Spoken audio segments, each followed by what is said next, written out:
Problem number 5.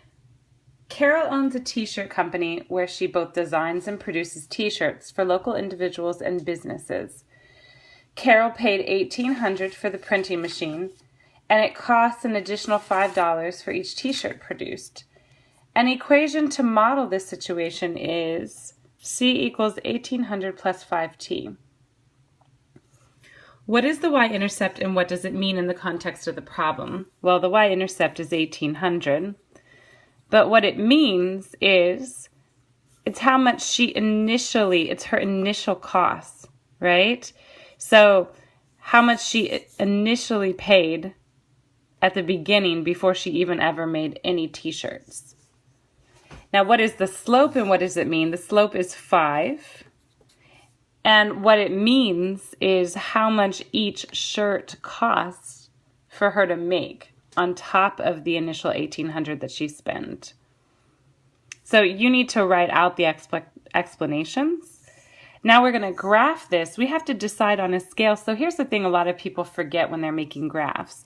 It's important to label your axes. It's important to choose a good scale.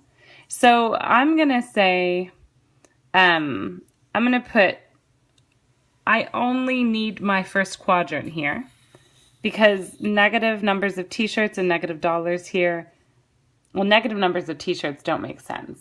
So I'm only going to have positive t-shirts and I'm only going to have positive values for how much this costs me. So I think I'm going to go by tens for t-shirt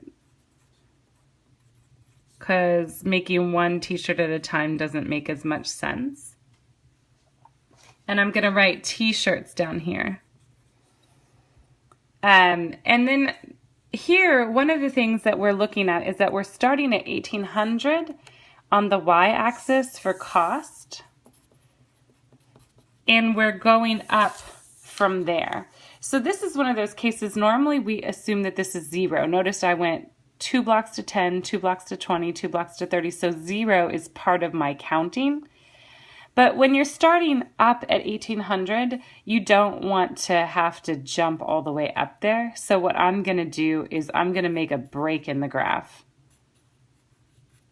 And then I'll start here at 1,800. So I don't have to start counting at 0. And then I might want to just kind of see what kind of scale I want. If I do 10 t-shirts, that's going to be $50 extra. So it might make sense to count by 100s from there, right?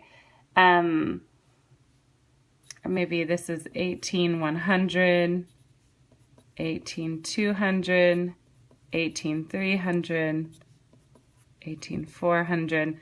So you choose a scale that's reasonable for what you're about to plot. So I know that if I make, 0 t-shirts is going to cost me 1,800, but if I make 10 t-shirts, that's going to cost me 1,850. 20 t-shirts, 1,800. Right? So notice my slope is 5, right? Because here I'm going up 50 and then over 10. So my slope does end up being 5. So I can, with a couple points in now, I can draw the line. Now the last question on this, Carol has $2,500 of Upstart money to spend. How many t-shirts can she make to have ready to sell before she opens her shop? So this is really just saying, well, this is the C value, right? So she has this much money. That's the cost. If she can spend up to that much money, we can plug that in for the C. And from there, we can just solve the equation to figure out how many t-shirts. So I'm going to subtract 1,800, and that gives me 7,000 equals 5t. And then I divide by 5 on both sides, so t equals 1,400. So she can have 1,400 t-shirts ready to sell when she opens her shop.